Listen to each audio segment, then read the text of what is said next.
নমস্কার বন্ধুগণ, আমার এখানে দেখুন আমার বীজ থেকে তৈরি করা 5টি গাছ আছে। এখানে এই দেখুন, এই গাছটার মধ্যে মিলিবাগ, এই দেখুন এখানে মিলিবাগ এসে পড়েছে। আমি অলরেডি কেটে দিয়েছি এটার উপর বাগটা এবং ওষুধপত্র দিচ্ছি।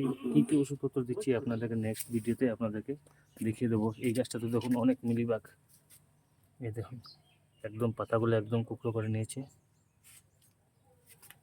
এই যে চারটা দেখেছেন, এটা আমার কিন্তু বীজ থেকে তৈরি। এই আর একটা বীজ থেকে তৈরি। এটা অলরেডি ফুল ফুটে গেছে, আর 1-2 বার ফুটেছিল। এখন দেখুন অসংখ্য কুড়ি এসেছে। ছোটো মোটো একটা 8 ইঞ্চি টপে লাগানো। এই দেখুন মিলিবাগ, এটার মধ্যে মিলিবাগ আছে। ফুলটা দেখুন ভারী সুন্দর কিন্তু। আর মিলিবাগ থেকে রক্ষা পেতে হলে জবা গাছ, বিশেষ করে জবা গাছেও অনেক মিলিবাগ হয় এই সময় বর্ষার দিনে। আর মিলিবাগ থেকে কীভাবে রেহাই পেতে হয় এটা আমি নেক্সট ভিডিওতে আপনাদের দেখিয়ে দেবো। কী কী আমি অ্যাপ্লাই করেছি মিলিবাগের জন্য। এই গাছও ছিল, এখন আর নেই, কিন্তু আছে, আবার আবার হয়ে গেছে এই দেখুন। সুতরাং নেক্সট ভিডিওতে দেখিয়ে দেবো।